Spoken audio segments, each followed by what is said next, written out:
Welcome.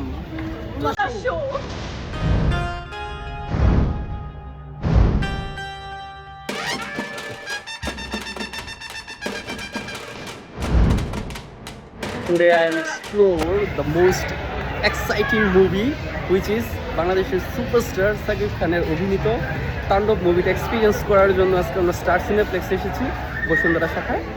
তো আজকে আসলে তাণ্ডবটা কেমন হবে কি হবে ওইটাই দেখার জন্য আসছি, কীরকম তাণ্ডব সে সিনেমা হলে করে। আর আগে তো বরবাদ করেই দিয়েছে, আবার এখন তাণ্ডব করার জন্য আসছে। তো এইটাই দেখার জন্য আজকে এসেছি স্টার সিনেপ্লেক্সে। সো দেখা যাক কি হয়।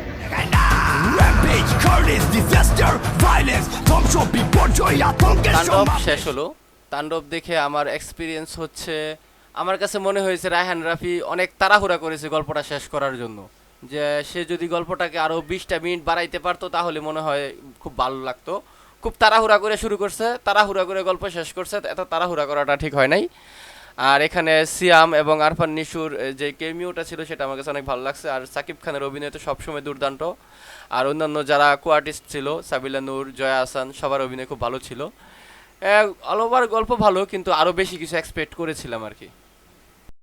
দিন শেষে একটাই কথা, ডে বাই ডে বাংলাদেশের cinema industry, Bangladesh film development corporation day by day আরও ভালো ভালো কাজ আমাদেরকে দিচ্ছে। শুধুমাত্র এবার ঈদে শুধু তাণ্ডবই রিলিজ হয়নি, তাণ্ডবের পাশাপাশি আরও রিলিজ হয়েছে ইনসাফ, নীলচক্র, উৎসব সহ আরও বেশ কয়েকটি সিনেমা। আপনাদের সবাইকে অনুরোধ রইবে যে বাংলা সিনেমাকে আরো সামনে এগিয়ে নিয়ে যেতে। আপনারা তাণ্ডব তো দেখবেনই, তাণ্ডবের পাশাপাশি আরো অন্যান্য যে সিনেমাগুলো রিলিজ হয়েছে সেই সকল সিনেমাগুলো আপনারা এক্সপেরিমেন্ট করবেন, তাহলেই day by day Bangla cinema industry আরো এগিয়ে যাবে এবং ভালো ভালো সিনেমা আমাদের জন্য নিয়ে আসবে।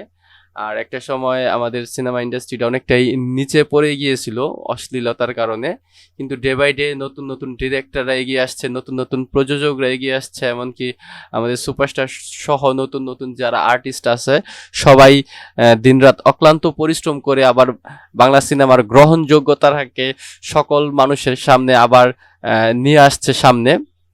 তো আশা করি আপনারা সবাই বাংলা সিনেমাগুলো দেখবেন, এমনকি হলে এসে দেখবেন। একটা সিনেমা ব্লকবাস্টার অথবা সুপারহিট হওয়ার পিছনে অনেক মানুষের রুটি রুজি ডিপেন্ড করে।